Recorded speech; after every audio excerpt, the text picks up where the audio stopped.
Get ready to witness the making of an entire gingerbread village.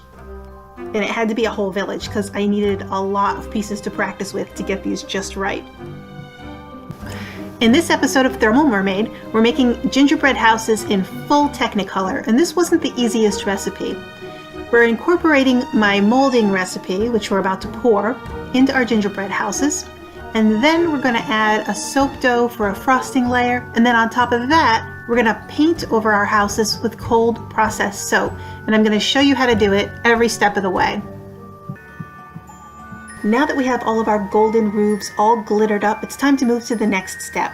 We want to add the frosting and the soap dough as an edge of frosting layer for our gingerbread house effect. So let's get into that part. Now, as you can see here, I'm just puttying up the edges around the roof and the walls and following the contour on some of the shapes. Each one of these houses is different, so they all have a little bit of a different, unique style to them. And I'm just going to follow along and make it look like frosting.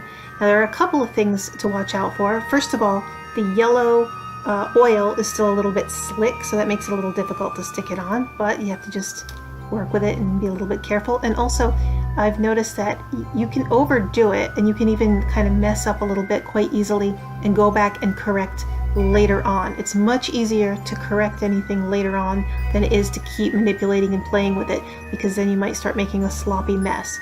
And also, you know, as I'm touching all of these houses, some of the glitter, a little bit of the color is transferring, and my fingertips are really the biggest culprit. Once we have all the roofs and edges frosted, it's time to get to the fun stuff. We're going to take the exact same recipe again, and we're going to make a paint with cold processed soap. Now here I've whipped up a fresh batch of 6 ounces of the exact same recipe. And as you can see, I have them covered, and you can see the texture that we're trying to work with the brown. It's starting to thicken up, but it needs to be a little thicker than this in order to work with it. And in order to control this setting as much as we possibly can, I do have covers on all of these.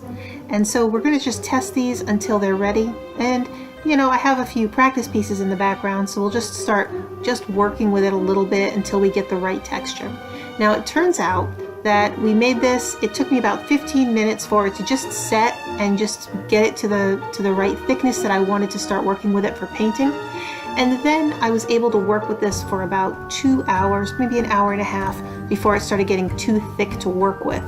At that point, I needed to make a new batch because this stuff won't last forever. It'll either turn into a dough or you can just throw it out.